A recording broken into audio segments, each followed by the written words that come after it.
엄마 큰일 났어요. 형이 어머니 집을 전세로 내놓은 게 아니라 아예 매매로 팔아버렸어요. 그리고 어머니가 이사 갈 집은 구매를 하지 않았고요. 단지 잠시 지내시던 그 집만 월세로 계약된 거였어요. 뭐? 아니, 그게 무슨 소리야? 형 진짜 미쳤어? 어머니한테 이럴 수가 있어? 어머니 몰래 집을 팔아버리다니. 이게 말이 되는 거야. 그 집은 원래 내 유산이야. 너는 칼국수 식당을 가져갔잖아? 그저 조금 더 빨리 내 유산을 받는 게 뭐가 문제냐고. 넌 받은 게 있으니까 네가 어머니 모시면 되잖아. 원래부터 엄마는 널 더 챙기고 좋아했으니 오히려 잘 된 거 아니야? 왜 그랬니? 왜 내 집을 나 모르게 팔고 나를 시골 집에 데려다 놓은 거니? 안녕하세요. 부엌사연 구독자 여러분. 저는 청주시 흥덕구에 살고 있는 김선영입니다. 벌써 이른을 바라보는 나이가 되었네요. 평생 남편과 함께 칼국수 식당을 운영하며 아들 잘 키워보겠다고 쉴 틈 없이 열심히 살아온 인생이었지만 이렇게 노년이 되고 나서 돌아보면 다 무슨 소용이었나 하는 생각이 많이 듭니다. 멍하게 길을 지나가는 사람들을 보다가도 문득 옛 생각이 나면 화가 나기도 하고 눈물이 고이기도 해요. 시간이 많이 지났지만 아직도 때로 답답한 기분이 들어 속풀이나 좀 해보려고 제가 겪었던 일을 오랜 시간을 들여 글로 정리해 보았습니다. 저의 사연을 들어보시고 따뜻한 위로 또는 따끔한 조언, 혹은 답답한 가슴이 뻥 뚫리는 속 시원한 한마디를 부탁드려요. 남겨주신 의견은 하나도 놓치지 않고 잘 새겨들어 마음 깊이 새기겠습니다. 저는 20대 초반에 남편을 만나 결혼했습니다. 당시 남편은 작은 인쇄 회사에서 성실하게 일하던 사람이었어요. 그의 일하는 모습을 보고 이 사람이라면 믿고 함께할 수 있겠다는 생각이 들어 망설임 없이 결혼을 결정했습니다. 결혼 후 저는 시어머니가 운영하시던 작은 칼국수 가게를 도와드리게 되었어요. 칼국수 만드는 법을 배우며 손재주가 좋다는 칭찬도 제법 들었죠. 시간이 흐르면서 시어머니는 노안으로 가게 일을 더 이상 하실 수 없게 되었습니다. 그 후 남편이 직장을 그만두고 저와 함께 가게를 도맡아 운영하게 되었죠. 참 운이 좋게도 저희 칼국수가 입소문이 나서 가게가 점점 번창하기 시작했어요. 그때 저희 부부는 새벽부터 밤늦게까지 일하면서도 돈 버는 재미에 푹 빠져 있었습니다. 그 사이 첫째 아들과 둘째 아들이 태어나 건강하게 무럭무럭 자랐죠. 지금 돌이켜보면 더 바랄 것이 없는 행복한 시절이었어요. 남편과 함께 부지런히 일한 덕분에 칼국수 가게는 시내의 목 좋은 곳에 자리 잡게 되었고 나중에는 손님이 끊이질 않는 맛집이 되었습니다. 직원도 처음에는 1명, 2명부터 시작하여 10명까지 고용하게 되었죠. 그래도 칼국수 가게를 운영하던 초창기에는 힘들었던 기간도 많았기 때문에 저희 부부는 근검절약이 몸에 배어 있었습니다. 가게가 커지고 형편이 넉넉해진 후에도 저희 가족은 늘 검소하게 살았어요. 물론 우리 아이들에게도 항상 검소하고 성실하게 살라고 가르쳤죠. 정신없이 일하는 와중에도 시간은 쉬지 않고 흘러 아들 둘도 어느새 중학생이 되어 사춘기를 맞이했습니다. 큰 아들 석훈이는 공부를 잘해서 학교에서 칭찬도 많이 받았고 주변의 기대도 한 몸에 받았어요. 반면 작은 아들 현우는 첫째와 달리 말썽을 많이 부렸습니다. 친구들과 싸우는 일이 잦아 학교를 여러 번 찾아가야 했고 속을 꽤 많이 썩였어요. 그때 주변에서 다들 큰 아들을 칭찬하고 작은 아들을 나무랐습니다. 하지만 저희 부부의 생각은 조금 달랐어요. 석훈이가 좀 이기적인 성격이라 걱정스러웠거든요. 공부를 잘하는 자신을 내세우고 남을 쉽게 무시하는 경향이 있었죠. 특히 동생 현우에게 더 심하게 굴었습니다. 현우가 뭔가 잘못하면 비아냥거리기 일쑤였어요. 그래서 두 형제는 늘 티격태격 싸우기 바빴습니다. 남편과 저는 두 아들의 우애가 좋지 않은 점이 늘 고민이었죠. 야, 점수가 이것밖에 안 돼? 너 어디 가서 내 동생이라고 하지 마. 부끄러우니까? 뭐? 공부 좀 한다고 잘난 체하냐? 웃기지 마. 나도 너 같은 거 어디 가서 형이라고 말하고 싶지도 않아. 둘째 현우는 첫째 석훈이와 달리 공부에는 그다지 소질이 없었습니다.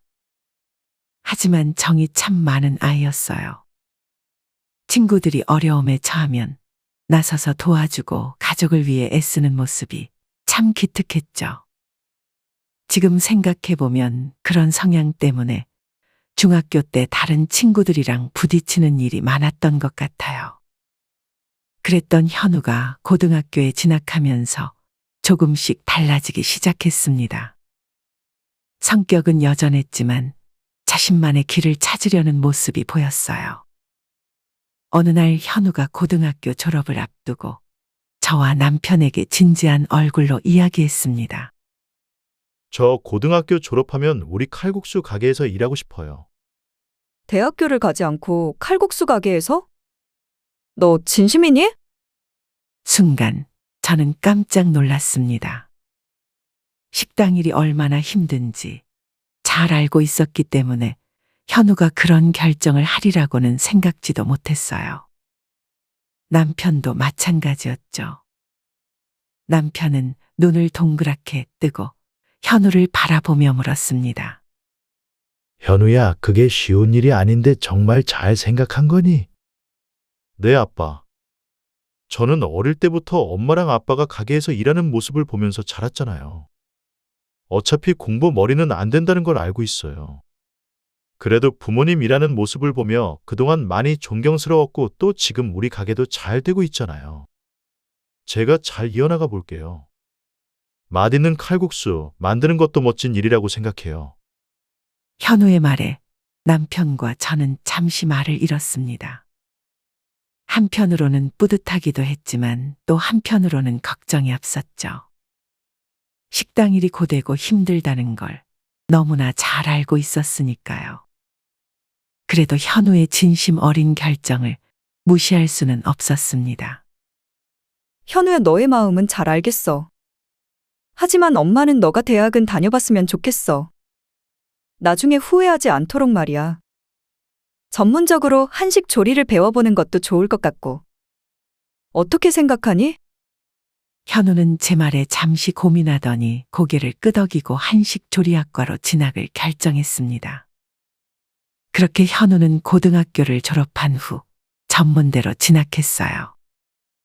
그곳에서 열심히 공부하며 요리에 대한 지식을 쌓아갔죠. 전문대를 졸업한 후 현우는 본격적으로 가게에서 일을 하기 시작했습니다. 처음에는 서툴렀지만 한눈 팔지 않고 묵묵히 어려운 일도 해내는 모습이 아빠를 꼭 닮았다는 생각이 들었어요. 그런데 첫째 아들이 문제였습니다. 큰아들은 고등학교 때까지는 정말 공부를 잘했지만 수능을 잘 보진 못했어요. 그래서 재수, 삼수를 한 후에 겨우 원하는 대학의 법학과에 입학할 수 있었죠.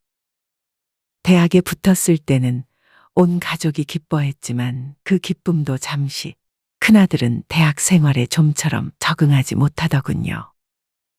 고등학교 때까지는 뛰어난 성적으로 인정받았었는데 전국에서 모인 인재들 사이에서는 그저 평범한 학생이 되었기 때문입니다.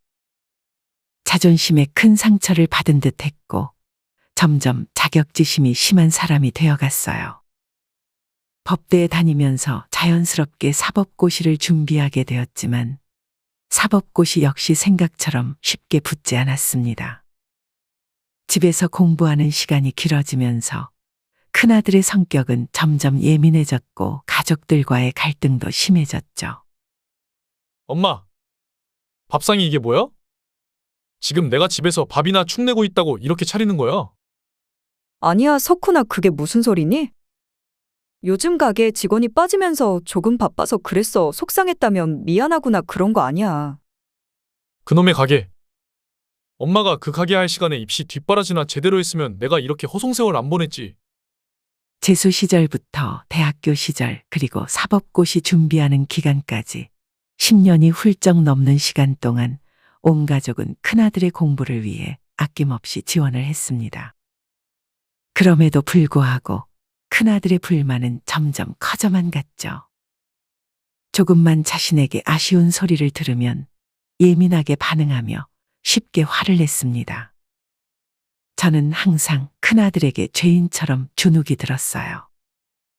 남편이 아무리 아들에게 따끔하게 한마디 해도 이미 다 큰 자식이 부모의 꾸지람을 듣겠어요. 그의 히스테리는 점점 심해졌습니다. 특히 동생 현우에게 심한 말을 하며 다투는 일이 많았어요. 현우가 식당 일에 대하여 이야기하면 그를 흘겨보며 비아냥거렸죠. 아버지 오늘 칼국수에 새로운 육수를 사용해서 시식해봤는데 맛이 괜찮더라고요. 나중에 한번 맛보여 드릴게요. 야, 까불지 말고 있는 레시피대로 만들기나 해.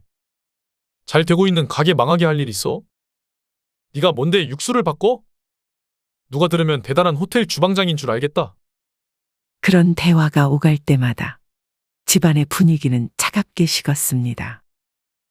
결국 둘째 현우는 집을 따로 얻어 독립하기로 했죠. 형의 공부에 더 도움이 될 거라면서요. 저와 남편은 안타까운 마음으로 그의 독립을 허락했고 그때부터 현우는 가게 일은 함께 하되 집은 따로 살게 되었습니다. 그렇게 몇 년이 더 지난 후 드디어 큰아들은 사법고시에 합격하여 변호사가 되었습니다. 무려 9년이라는 세월이 걸린 후였죠. 그날의 기쁨은 아직도 잊을 수가 없습니다. 온 집안이 경사라며 이웃들에게 떡도 돌리고 한동안 집안은 매일 잔치 분위기였어요. 남편과 저는 눈물까지 흘리며 석훈이를 축하해 주었고 둘째 아들 현우도 형의 고생을 알아주며 앞으로 잘 될 거라고 진심으로 축하해 주었죠. 석훈이도 가족들에게 그동안 고마웠다며 앞으로 잘할 것을 다짐했습니다. 하지만 그 다짐은 그리 오래가지 않았어요. 이렇게 함께 기뻐했던 가족이 나중에 그렇게 서로 갈라서게 될 줄은 그때는 꿈에도 생각하지 못했죠. 석훈이가 변호사가 되자 여기저기서 선자리가 많이 들어왔습니다. 아들은 공부에 많은 시간을 쏟아 벌써 40을 앞두고 있었기 때문에 선을 적극적으로 보고 다니더군요. 얼마 지나지 않아 결혼하고 싶은 여자가 생겼다며 부모님께 소개하러 오겠다고 했습니다. 드디어 예비 며느리가 인사를 하러 오는 날 가족 모두가 집안을 정리하고 맛있는 음식을 준비하며 손님을 맞이할 준비를 했어요. 이제 큰 아들도 제대로 제 갈 길을 찾아가는구나 싶은 마음에 힘든 줄도 모르고 열심히 준비했죠. 듣기로는 아주 대단한 집안의 여자라고 하여 한편으로는 긴장도 많이 되었습니다. 처음 문이 열리고 들어온 며느리는 마치 연예인처럼 완벽한 얼굴을 하고 있었습니다. 저희 가족은 모두 깜짝 놀랐어요. 지금까지 만나왔던 사람들과는 너무 다른 분위기였거든요. 예비 며느리의 이름은 이선희로 티 하나 없이 깨끗한 피부에 날씬한 몸매를 가진 아가씨였습니다. 입고 온 정장은 보기만 해도 아주 비싸 보였고 그녀의 옆에 5곳이 놓인 가방은 누구나 알 수 있는 비싼 명품 가방이었죠. 처음 인사 온 자리에서 예비 며느리는 우리 집안을 쭉 훑어보았습니다. 시부모인 우리 부부의 옷차림도 곁눈질로 보는 게 느껴졌어요. 예의 바르게 행동했지만 어딘지 모르게 우리 집에 실망한 눈치가 역력했습니다. 저희는 조심스럽게 예비 며느리의 가족 관계를 물어보았죠. 그녀의 아버지는 직책이 높은 고위 공직자로 일했던 분이라고 하더군요. 지금은 은퇴하여 평화로운 노년을 보내고 계신다고 했습니다.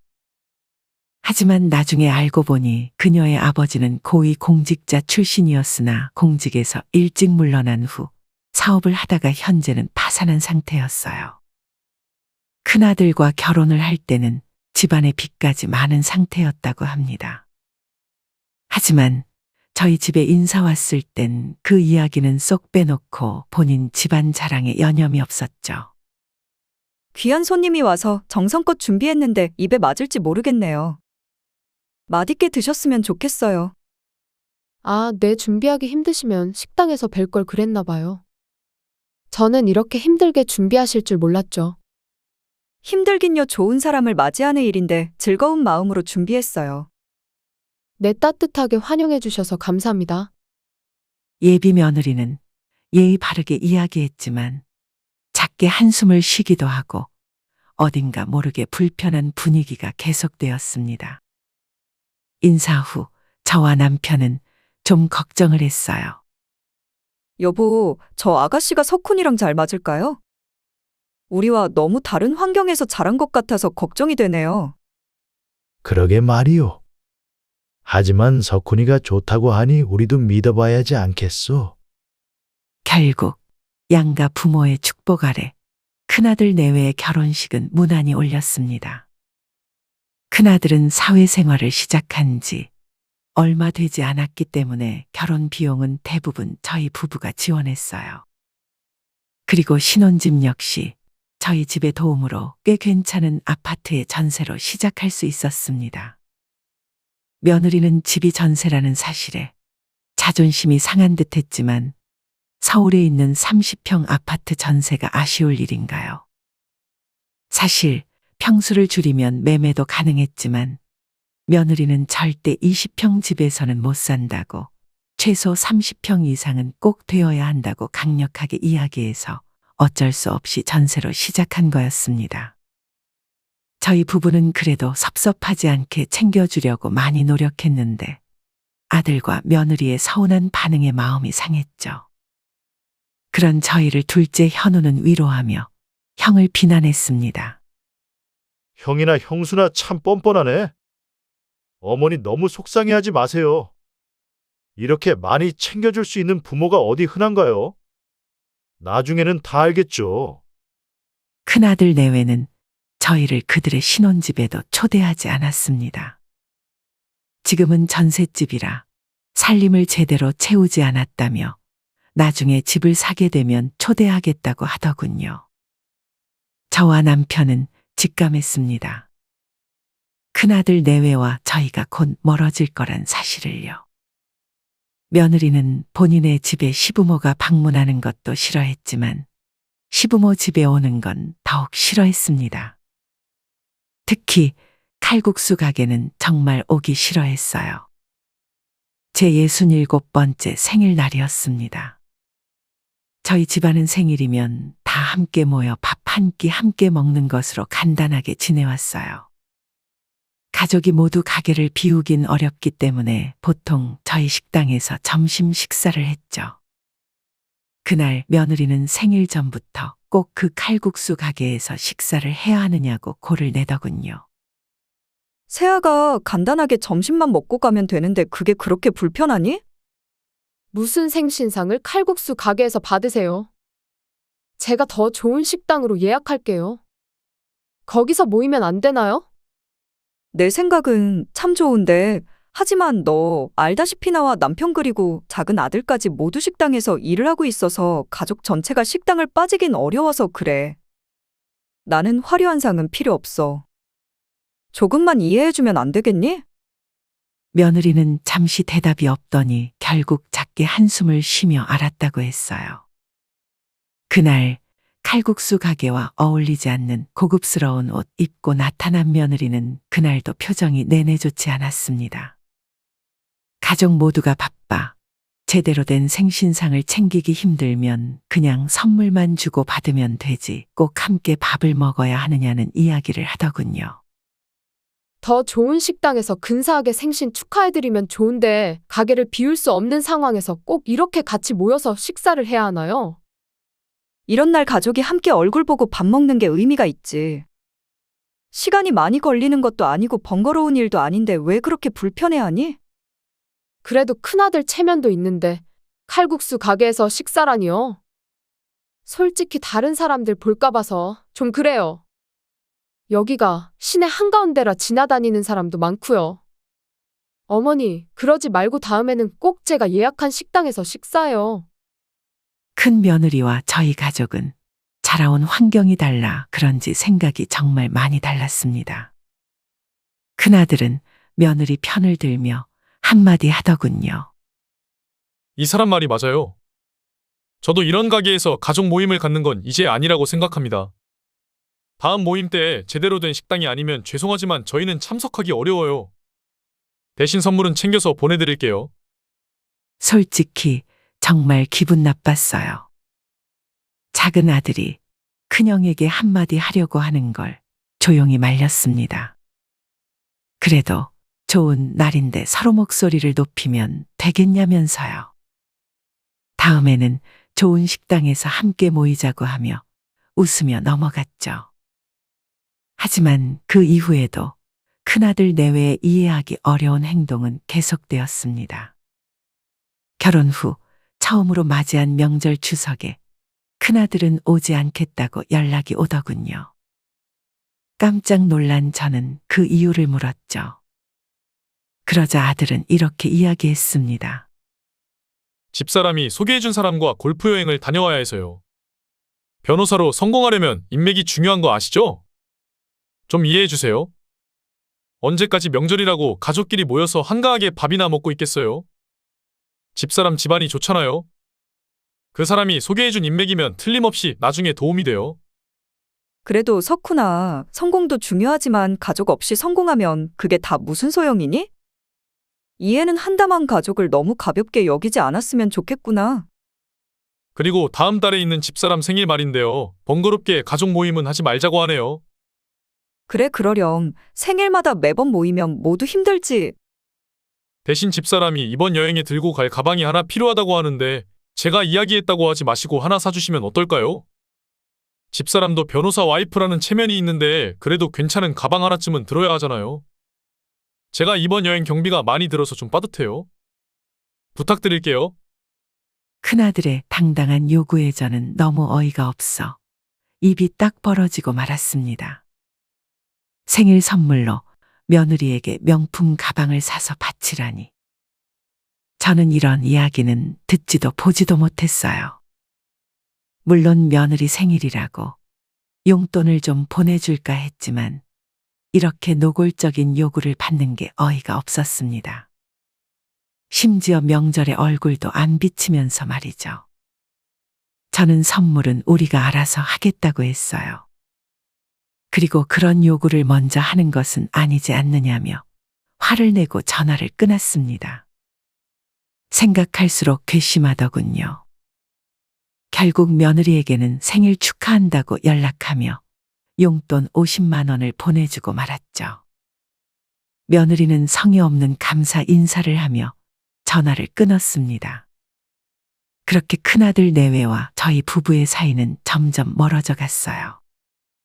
그러던 어느 날 남편의 건강이 급격히 나빠지기 시작했습니다. 남편은 이상하게 숨이 금방 가빠지고 활동하는 걸 힘들어하기 시작했죠. 처음에는 그냥 피곤해서 그런 줄 알았지만 상태가 점점 악화되어 병원에 가게 되었습니다. 병원에서 받은 진단은 충격적이었어요. 남편은 신부전 말기였습니다. 그날 이후로 남편은 물론 저도 더 이상 식당에 나가지 않고 은퇴를 했습니다. 치료에 전념하기 위해서였죠. 칼국수 가게는 둘째 아들 현우가 잘 운영해 주었고 다행히 보험과 저축 덕분에 남편을 치료하고 생활하는 데 큰 어려움은 없었습니다. 처음에 남편의 병을 진단받고 무너져 내리는 슬픔에 빠졌을 때 곁에서 함께 슬퍼하며 자리를 지켜준 건 작은 아들이었어요. 물론 큰아들 내외도 사색이 된 채 달려와 안타까워해 주었지만 그것은 잠시뿐이었죠. 작은 아들은 바쁜 와중에도 수시로 연락하고 병원에 찾아오며 저희를 위로하고 도와주었지만 큰아들과 며느리는 거의 연락도 없고 방문도 드물었습니다. 아버지가 아픈데도 불구하고 그들의 무관심은 저를 더욱 외롭게 만들더군요. 어쩔 수 없는 일이라며 그때는 저도 큰아들 내외를 거의 내놓은 자식 취급하고 있었어요. 이미 품 안을 떠나간 자식을 어쩌겠어요. 약 5개월간의 고된 투병 생활 끝에 남편은 결국 세상을 떠나게 되었습니다. 남편의 나이가 많은 편이었기 때문에 힘든 수술을 끝내 이겨내지 못했어요. 그동안 인생의 동반자로 함께 많은 시간을 겪어온 남편을 잃은 슬픔은 이루 말할 수 없습니다. 살면서 겪은 가장 거대한 슬픔이었어요. 가만히 앉아만 있어도 눈물이 끝도 없이 나왔죠. 그때 깊은 슬픔에 잠긴 저에게 가장 큰 위로가 되어준 것도 역시 작은 아들 현우였습니다. 장례식에서도 작은 아들은 내내 제 곁을 지키며 손을 꼭 잡아주었죠. 큰 아들도 저를 위로해 주었지만 왠지 작은 아들만큼 진심이 느껴지진 않았습니다. 물론 그때 제가 큰아들 내외에게 서운한 감정을 계속 가지고 있었기 때문에 그렇게 느낀 건지도 모르죠. 하지만 며느리는 장례식장에서 눈물 한 방울 흘리지 않더군요. 그리고 남편이 세상을 떠난 지 몇 개월이 흘렀습니다. 저는 깊은 슬픔 속에서 홀로 남은 시간을 보내고 있었어요. 그런데 큰아들 내외가 어느 순간부터 갑자기 은근히 저에게 살갑게 대하기 시작했습니다.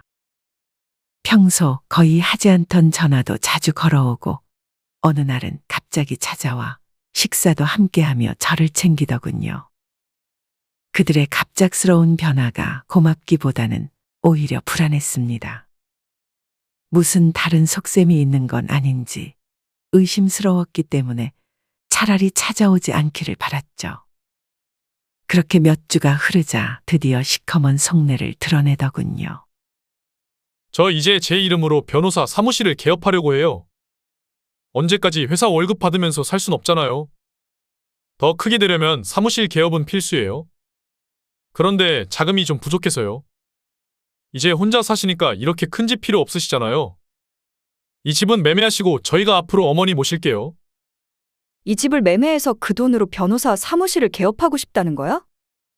충분히 해주실 수 있는 일이잖아요. 현우는 칼국수 가게 물려주셨으면 이 집은 당연히 저한테 물려주시는 게 맞잖아요. 사무실 개업은 더 늦으면 안 돼요. 지금 해야 해요. 어차피 제가 나중에 상속받을 건데 미리 해도 상관없잖아요. 저는 그 말을 듣자마자 펄쩍 뛰며 단칼에 거절했습니다. 안 돼. 나는 이 집 팔고 너희와 같이 살 생각 절대 없다. 이 집을 너에게 상속하는 것도 아직 결정되지 않은 일이야. 변호사 사무실 개업하고 싶다면 다른 방법을 찾아봐. 그러자 큰 아들은 표정이 단번에 굳어지며 화를 내더군요. 엄마, 저희가 정말 섭섭해서 그래요. 둘째한테는 칼국수집을 물려주면서 왜 저희한테는 아무것도 안 해주시는 거죠? 석훈아, 너 생각을 좀 해봐라. 10년 동안 내 공부 뒷바라지에 아낌없이 썼고 결혼 비용도 우리가 댔고 서울에 전셋집까지 마련해줬잖니. 우리가 칼국수 팔아서 모은 돈은 너한테 다 썼어. 현우는 그저 불만 없이 묵묵히 칼국수집에서 일해서 그 집 하나 물려받은 게 다야. 내가 그렇게 성질 낼 일이 아니라고. 그 말을 듣자 큰아들은 화를 참지 못하고 자리를 박차고 일어나더군요. 그는 화난 얼굴로 말했습니다. 뒷바라지 하면 얼마나 했다고 하세요. 제대로 했으면 10년씩이나 안 걸렸죠. 제 주변 다른 사람들 다 둘러봐도 저만큼 못 받은 사람 없어요. 며느리도 큰아들을 따라 일어나며 못내 아쉬운 듯 저를 흘겨보더군요. 그리고 말없이 큰아들을 따라 나가며 문을 닫아버렸습니다. 그들이 떠난 후 저는 깊은 한숨을 내쉬며 자리에 주저앉았어요.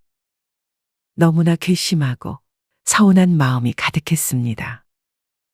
저는 항상 부모에게 아쉬움을 느끼는 자식이 있다면 그건 큰아들이 아니라 작은아들일 거라고 생각했습니다. 그런데 작은 아들은 정신 차리고 성실하게 일하며 현재에 만족하고 잘 살아가는데 큰 아들은 뭐가 저렇게 매번 서운하고 모자라다고 하는지 모를 일이었죠. 10년 동안 공부시키면서 자격지심에 마음 상할까봐 온 가족이 눈치를 보고 대단한 집안 며느리와 결혼한다고 기죽을까봐 저희 부부는 정말 무리해가며 전셋집을 마련해 준 거였거든요. 오히려 큰아들 뒷바라지를 하며 항상 마음 한켠으로는 작은 아들에게 미안함을 느끼고 있었는데 저는 앞으로 큰아들에게 휘둘리지 않으리라고 굳게 다짐했습니다. 이 집만큼은 큰아들에게 주지 않을 거라고요. 그날 이후 큰아들 내외와 관계는 점점 더 소원해졌습니다. 그래도 다행히 큰아들은 더 이상 돈에 대해서 저에게 말을 꺼내진 않았어요. 변호사 사무실도 개업하지 않고 기존 회사에 계속 다니는 것으로 보였습니다. 그렇게 잠시 평화로운 시간이 흘렀죠. 그러던 어느 날 큰아들로부터 다시 연락이 왔습니다. 이번에는 갑자기 귀촌 이야기를 꺼내더군요. 아는 지인을 통해 좋은 땅을 소개받았다고 하면서요. 지난 일이 여전히 마음에 걸렸지만 그래도 애미 된 마음으로 아들에게 냉정하게 대하기만은 어려웠던 저는 아들의 말에 귀를 기울였죠. 사실 도시 생활이 점점 삭막하게 느껴지던 참에 그 제안은 조금 솔깃하기도 했어요. 그래서 그들과 함께 그 마을을 둘러보기로 했습니다. 그곳은 청주에서 조금 벗어난 변두리에 있는 귀촌 마을이었습니다. 아직 집을 짓는 공사가 한창 진행 중이었지만 집들이 모두 좋아 보이고 마을의 위치도 괜찮아 보였어요. 그곳을 둘러보며 저는 이곳에서 말년을 보내는 것도 나쁘지 않겠다는 생각이 들더군요. 괜찮아 보이는구나. 천천히 생각해 볼게. 분명 살아보시면 만족하실 거예요. 그리고 여기 땅은 투자 가치도 높다고 하더라고요. 진지하게 생각해 보세요. 큰아들은 자신만 믿으라고 이제부터는 어머니를 잘 모시겠다는 이야기까지 하더군요. 저는 그 말에 마음이 조금 누그러졌습니다. 지금까지 그런 말은 거의 하지 않던 아이인데 이제는 철이 들었나 했죠.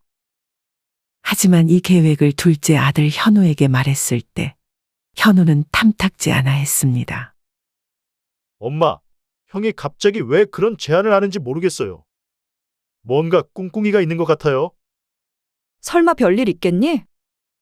아직 상속 생각은 없다고 석훈이에게 단단히 일러뒀어. 다행히 그 일 이후로 그런 이야기는 하지 않으니까 너무 의심하지 말자. 그때 제가 참 순진하고 바보 같았다는 생각이 듭니다. 아들의 말을 믿고 덜컥 귀촌을 결심한 건 큰 실수였죠. 하지만 그 당시에는 아들 석훈이의 말을 진심으로 믿었어요.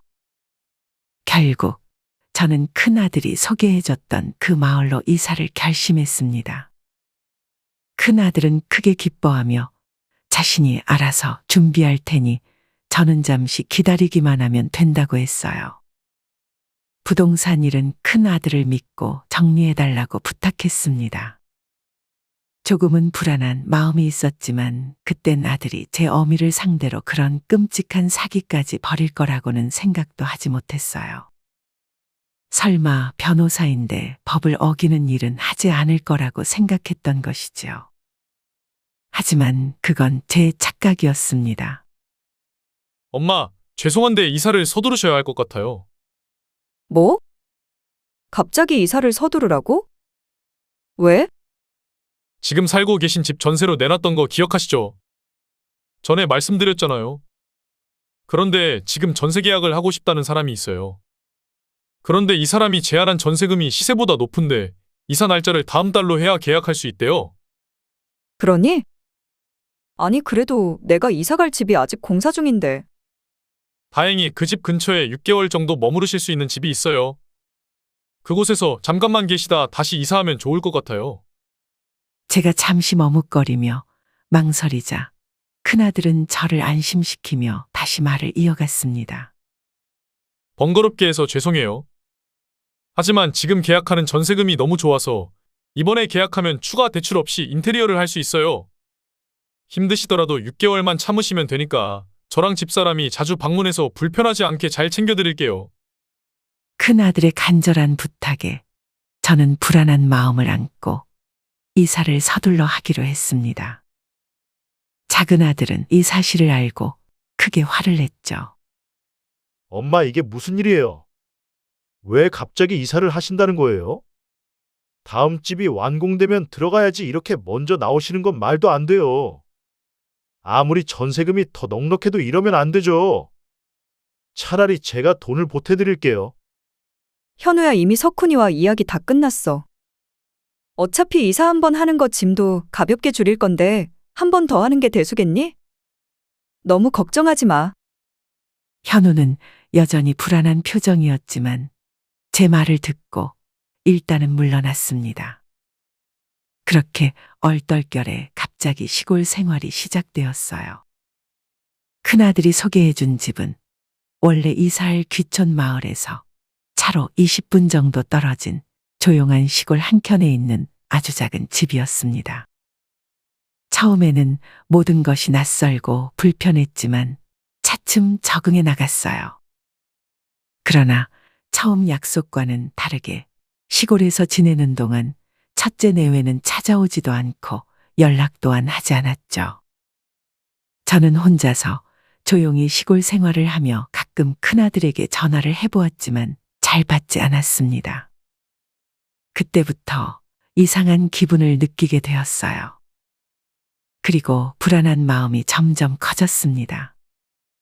그렇게 일주일 정도 시간이 흐른 후 다시 작은 아들이 찾아왔어요. 정말 괜찮으세요? 형이랑 형수는 왜 연락도 안 해요? 이게 다 무슨 일인지 모르겠네요. 현우야, 나는 괜찮아. 석훈이도 나름 바쁘겠지. 도저히 안 되겠어요. 이 마을에서 이 집에서 혼자 어떻게 지내신다고 그래요? 처음에 이야기되었던 귀촌 마을이라면 모를까? 연고도 없는 곳에 이렇게 혼자 계신 건 아니죠? 작은 아들은 큰형에게 몇 번 더 전화를 해보았지만 여전히 통화가 되지 않았어요.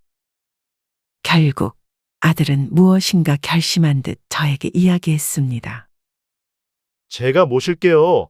지금 저희 집으로 가요. 지금 이거 너무 이상해요. 그렇게 저는 작은 아들의 집으로 다시 거처를 옮겼습니다. 점점 일이 이상하게 흘러가는 것 같아 마음이 불안했지만 이게 단지 의심일 뿐이라고 굳게 믿고 있었죠. 설마 잘못될 일이 뭐가 있겠냐면서요. 하지만 다음 날 둘째 아들 현우가 청천벽력 같은 소식을 전해왔습니다. 엄마, 큰일 났어요. 형이 어머니 집을 전세로 내놓은 게 아니라 아예 매매로 팔아버렸어요. 그리고 어머니가 이사 갈 집은 구매를 하지 않았고요. 단지 잠시 지내시던 그 집만 월세로 계약된 거였어요. 뭐? 아니, 그게 무슨 소리야?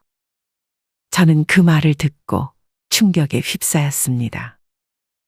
처음엔 어떻게 그렇게 될 수 있는지 잘 이해가 가지 않았어요. 큰아들을 믿고 모든 것을 맡겼는데 나를 배신하고 몰래 집을 팔아버리는 게 가능하기나 한 일인가요? 심지어 대신 얻었다던 그 허름한 집이 전세도 아닌 월세, 제가 수중에 남은 돈은 거의 없다는 소리나 마찬가지였습니다. 큰아들은 저를 연고도 하나 없는 시골에 버린 것이나 다름없었어요. 저는 온몸에 소름이 돋았습니다. 지금까지 자식이라고 품어왔던 아들이 순식간에 괴물이 된 것 같은 기분이 들었죠. 저는 그 충격을 이겨내지 못하고 결국 자리에 알아 눕고 말았습니다. 작은 아들은 형을 찾아가 불같이 화를 냈어요. 형 진짜 미쳤어? 어머니한테 이럴 수가 있어? 어머니 몰래 집을 팔아버리다니. 이게 말이 되는 거야?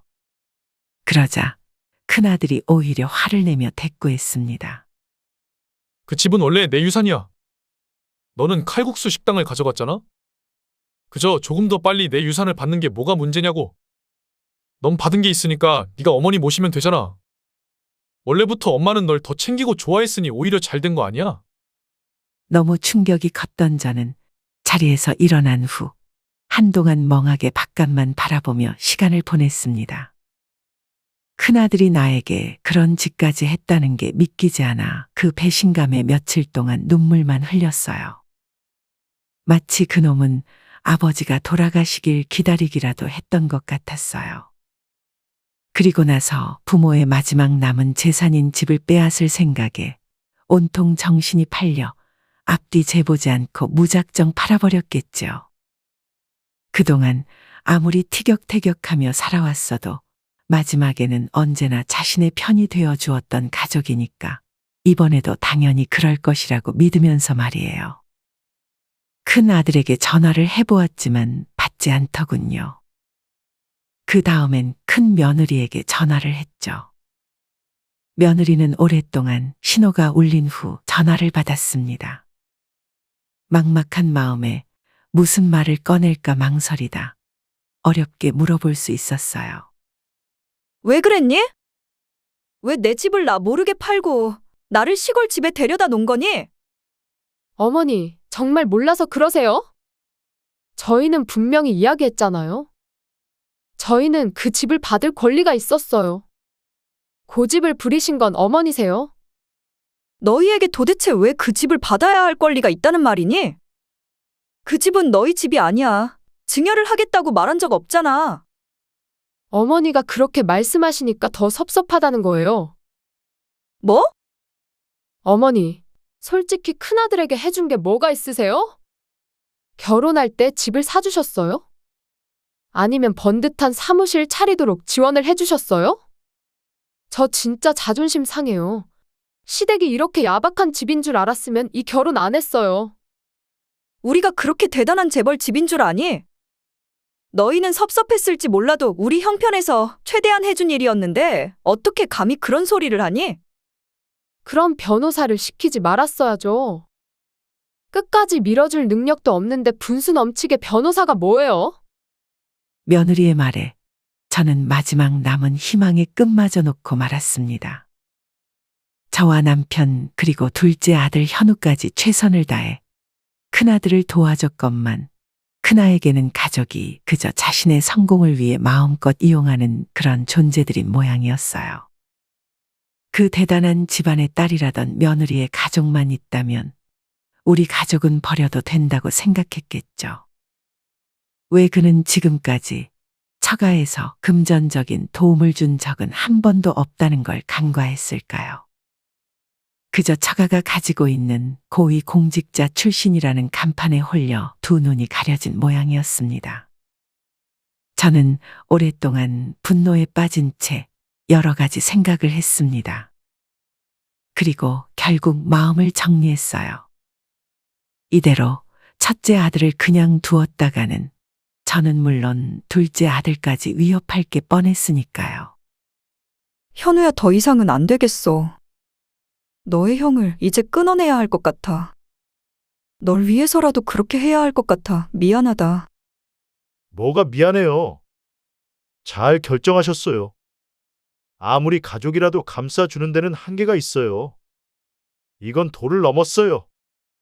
다음 날부터 저는 작은 아들 현우와 함께 변호사 사무실을 찾았습니다. 큰아들이 어머니 몰래 위임장을 위조하고 부동산을 불법으로 판매했다고 밝혔죠. 위임장이 공증을 받지 않았던 점, 부동산 계약 당시 원래 주인이었던 저와 통화를 하지 않았던 점을 유력한 증거로 내세웠어요. 변호사는 상담 후 위법의 여지가 크다고 판단하여 고소를 진행하기로 했습니다.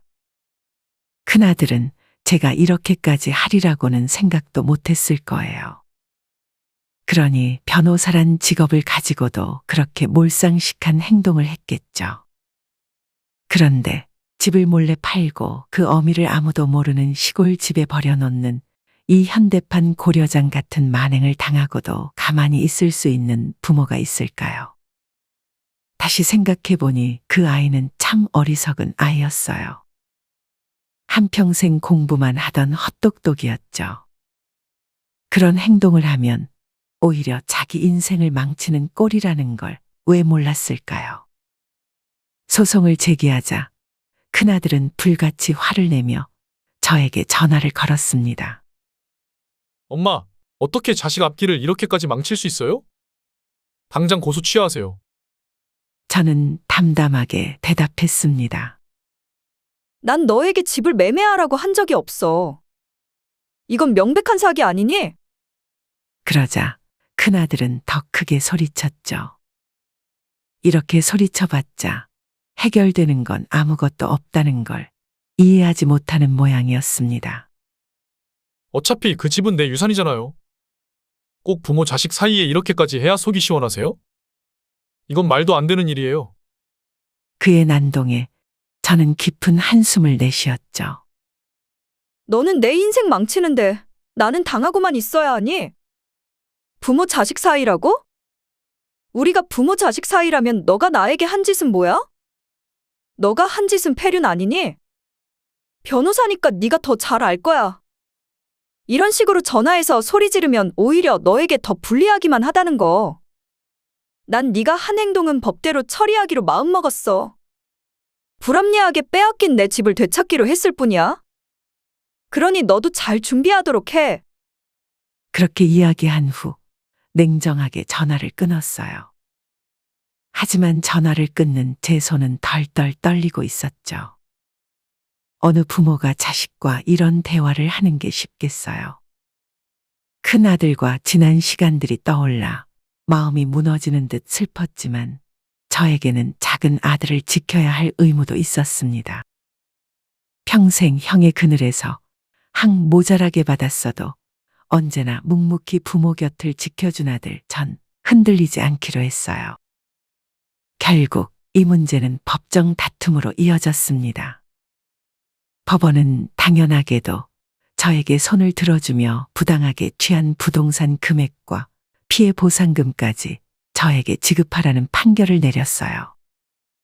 그러나 아들은 어떻게든 지급을 미뤄보려고 애쓰더군요. 큰아이도 법조인이기 때문에 법을 잘 알고 있었고 그 허점을 이용해 지급일을 계속 미루고 있었습니다. 하지만 언제까지나 미룰 수는 없는 일이었죠. 그렇게 시간이 흐르면서 큰아들의 소식이 암암리에 소문나기 시작했습니다.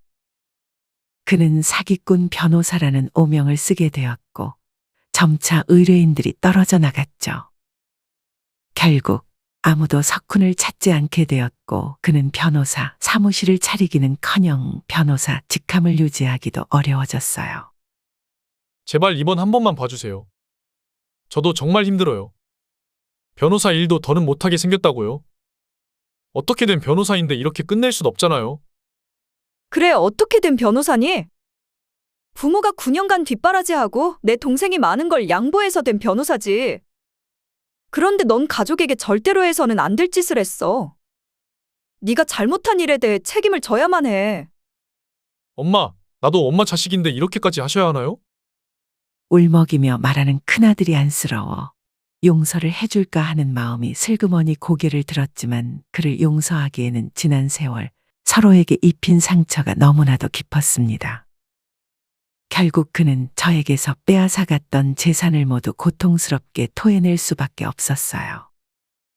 그 과정에서 큰아들은 자신의 아파트마저 처분해야 했고 작은 집으로 거처를 옮겼죠. 어차피 그 아파트도 저희 부부가 해줬던 집이었으니 그는 부모의 지원이 없던 최초의 상태로 돌아간 것뿐이었습니다. 그러나 며느리는 이 상황을 도저히 받아들일 수 없었던 모양이더군요. 끝내 저에게 사죄하지 않았고 대신 이혼을 선택했죠.